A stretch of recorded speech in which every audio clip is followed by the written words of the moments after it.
Jinny and Cuckoo. Hey there, welcome back to this series on JinnikuTV, where we will make learning animation with Adobe Animate fun and easy. Today we are diving into managing preferences in Adobe Animate. This video is part of our ongoing series, so if you're new here, be sure to check out our previous videos. Now let's get started. First things first, let's talk about accessing the preferences. For Windows users, you will want to go to Edit and then Preferences. For Mac users, go to Animate and then Preferences.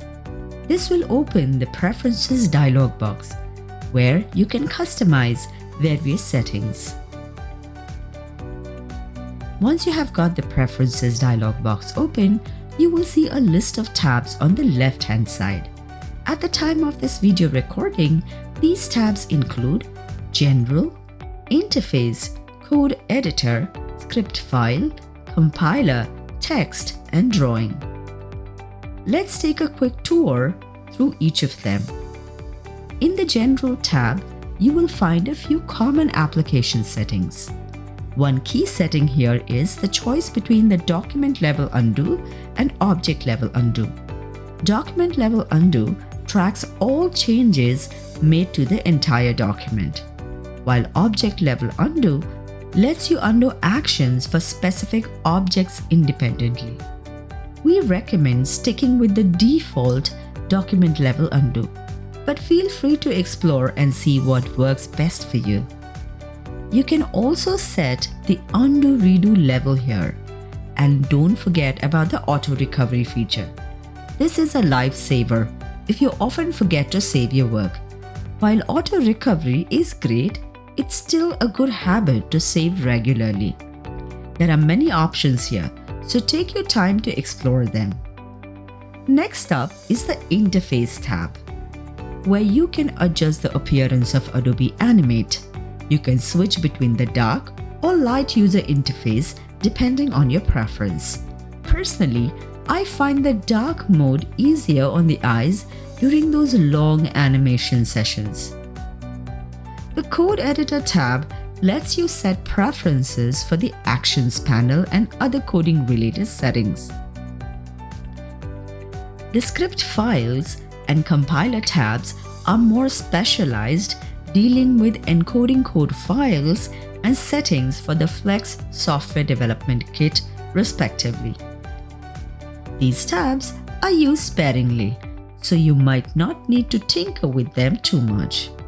Finally, the Text and the Drawing tab lets you customize your text and drawing preferences. These are crucial for getting your animation style just right. Once you have made all your changes, click OK to commit them. And here's a pro tip. You can even export or import your preferences. To do that, on Windows, go to Edit, then Preferences, and finally, click Export or Import depending on what you want to do. Similarly, on Mac OS, go to Animate, Preferences, and Export or Import Preferences.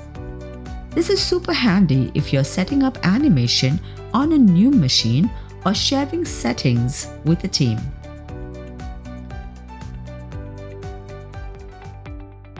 Now let's talk about keyboard shortcuts. These little gems can save you a ton of time. Throughout this video series, we will cover individual shortcuts, but remember, you don't need to memorize them all. Just pick the ones for your most common tasks. You can also customize your keyboard shortcuts. To do that, on Windows, go to Edit, then Keyboard Shortcuts. On Mac OS, go to Animate and then Keyboard Shortcuts. While customizing is great, we recommend starting with the default shortcuts. You can copy and view all shortcuts by clicking the Copy to Clipboard button and pasting them into an Excel file for easy reference. And that's it for today's video on managing Adobe Animate preferences and keyboard shortcuts.